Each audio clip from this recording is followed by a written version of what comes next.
Gone Girl's opening and closing shots are almost identical, of Amy looking up at Nick, but also up at us, the audience. Out of context, it is hard to find meaning in it, but once you watch the movie, both of these take on a brand new meaning as we understand exactly what these characters have been through. At the heart of this movie, we see the relationship between Nick and Amy. But in all reality, this is only used as a way to further explore different themes and ideas, all the while taking a closer look at the illusion of the modern loving relationship. This movie is excellent in almost every single aspect. At this point in his career, David Fincher had built up a style, has found a group of incredibly talented people who can make his movies stay consistent on a technical level, and now uses this format to take a closer look into different stories that speak to him. Today we are obviously going to be taking a closer look at Gone Girl, in two aspects in particular. First and foremost, we are going to look at the relationship between Nick and Amy, and then move on to explore the media in the modern world. When we first see Amy looking up at the audience, there is the appearance of innocence on her end. The opening lines of the film are Nick saying, "I always think of her head. I picture cracking her lovely skull." From the outside looking in, this appears to be a hostile relationship between these two, one of abuse and of mistreatment. But as we come to learn in this film, that isn't exactly true. This is by all means a hostile relationship, but as David Fincher shows, this hostile relationship ultimately stems from Nick and Amy being inherently different people.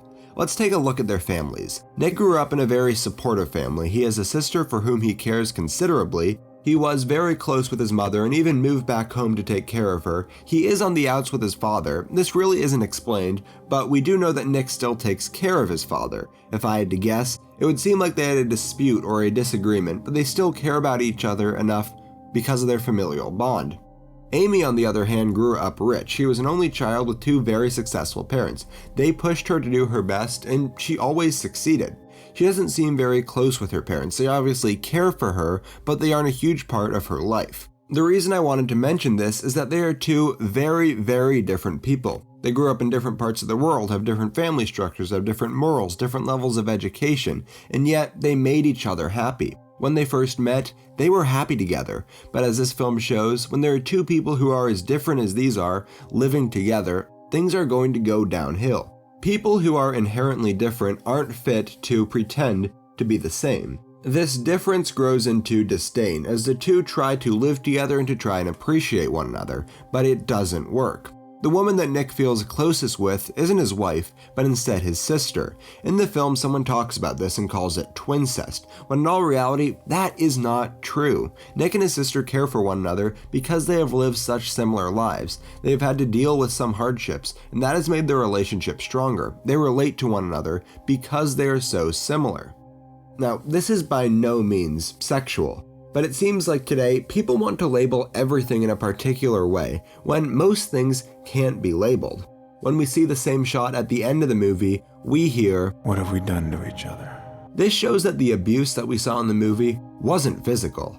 It was mental. When two people spend time together, ideas are going to clash, sparks are going to fly. That is what is going to happen. A strong marriage will be able to sustain this if the people are willing to work their way through it. But Nick and Amy did not have a strong marriage, and they let pride get in the way and were not able to work their way through it, which in turn led to hate, betrayal, and murder. Now, David Fincher isn't saying don't get married. That isn't his message of his film. He is instead saying make sure if you do get married, you're getting married to someone who you care about and who you can have a positive relationship with. But the third player, or the third mindset that is in this movie, is actually the media. The way that this film portrays the media is that of a heartless machine that is only focused on trying to get masses of people to agree with its perspective. The media in this movie isn't portrayed as a reliable news source, but instead as a gossip feed that tries to take a stance on everything, even when it doesn't know anything about it.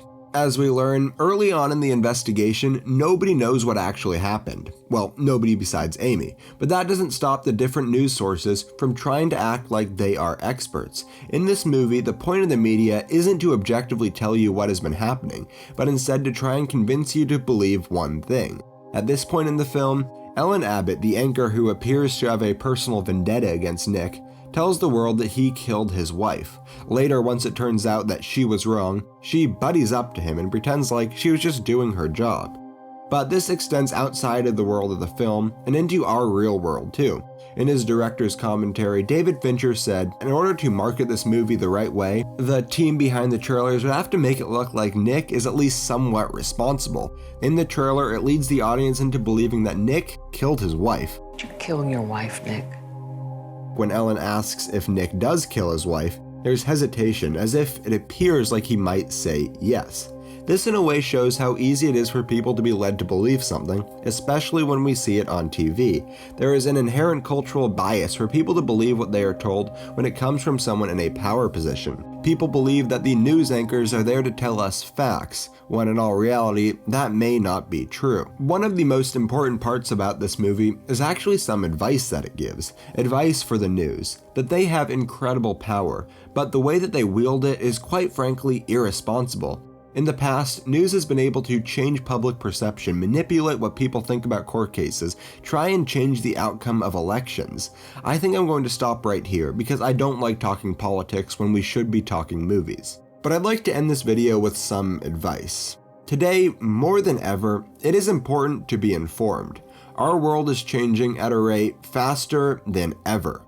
We need to know what is happening, when it is happening, and why it is happening.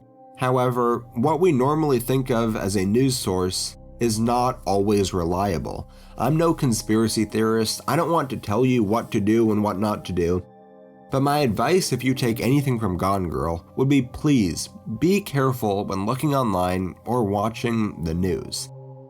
Thank you so much for watching. I know I got away from the actual movie a little bit there at the end, but when the movie's message is so important in today's world, I want to spend a minute talking about it.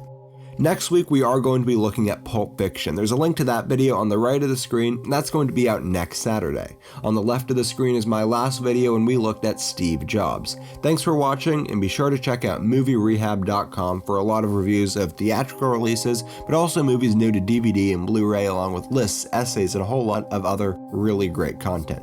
Anyway, thanks for watching, and I'll see you next week.